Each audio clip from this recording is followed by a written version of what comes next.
stay mad, chip on my shoulder cause they treat me like an outcast. I ain't gonna take that, stay back, I'll be swinging hard till the hits come in all caps. I ain't gonna lay back, pray that someone's gonna help me, ain't nobody like that. I ain't gonna wait, that's all fact, give me one shot and I'll never get the throne back. I'm sick of being cautious, I'ma go cause something, can't stop this. I'ma steal everybody's lane, call it shoplift. Sick of hearing everyone complain when they thoughtless.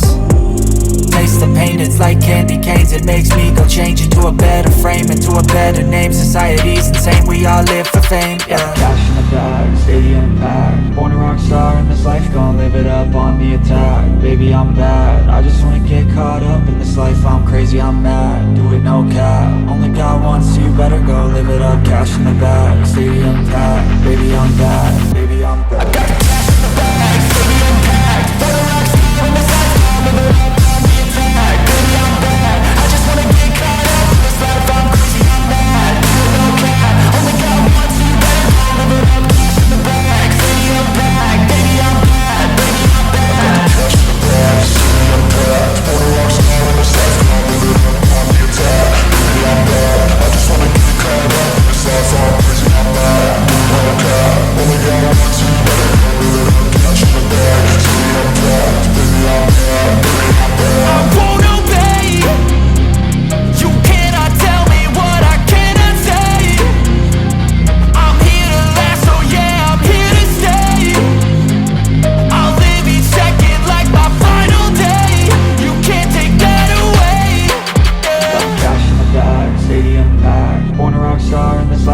Live it up on the attack. Baby, I'm bad, I just wanna get caught up in this life. I'm crazy, I'm mad, do it no cap. Only got one, so you better go live it up. Cash in the bag, stadium packed. Baby, I'm bad, baby, I'm bad.